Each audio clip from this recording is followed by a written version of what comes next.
تو یہ تو بھائی مکمل تحقیقات ہونی چاہیے. اور یہاں پہ تو وہ آ کے ایسے بیانات دے رہے ہیں، کبھی ٹی وی کے اوپر، کبھی گورنر ہاؤس کے اوپر، وہ تو مقدمہ لڑ رہے ہیں جیسے دکانداروں. ارے بھائی آپ تو یہ بتائیں کہ آپ نے لوگوں کو بچانے کے لیے کیا انتظام کیا ہوا تھا؟ آپ کے ہوتے ہوئے اتنے سارے لوگ مر کیسے گئے؟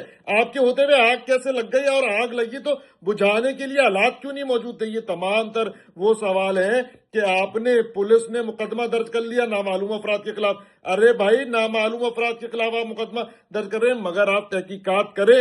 آپ پوچھیں اس مارکیٹ کے صدر سے بھی، آر جے مال کے سابق صدر سے بھی، موجودہ صدر سے بھی، اور اس مارکیٹ کے جتنی کمیٹیز رہی ہیں موجودہ یا ماضی کے اندر، ان سے تحقیقات ہونی چاہیے. تمام تر دکانداروں سے، وہاں پہ کام کرنے والے مزدوروں سے تحقیقات ہونی چاہیے کہ کون سے ایسے لوپ ہولز تھے اور کون سی ایسی وجہ بنی کہ آگ لگی اور آگ لگائی گئی.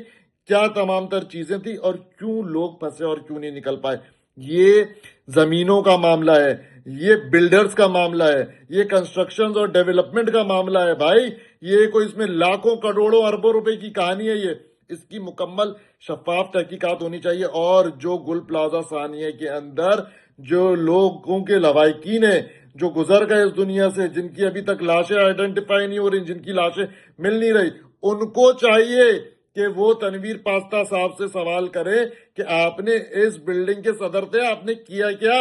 حکومت کی تو جو ذمہ داریاں بنتی ہیں وہ بنتی ہیں، لیکن مارکیٹ کے جو پریزیڈنٹ تھے، جو یہاں پر ان کی باڈی موجود تھی یونین کی، اس کی کیا ذمہ داری تھی؟ مارکیٹوں بھائی، ایک انسان کی، ایک کوئی بھی حکومت کے علاوہ کوئی بھی بلڈنگ ہوتی ہے، اس کی یونین کی بھی کوئی ذمہ داری ہوتی ہے. تو وہ تمام تر لوپ ہولز کو فل کرنا چاہیے اور کسی کو بھی جو ہے وہ نکلنے نہیں دینا چاہیے اس تمام تر واقعے سے. ایک آر جے مال کے اندر آگ لگی، اس میں کئی لوگ مرے.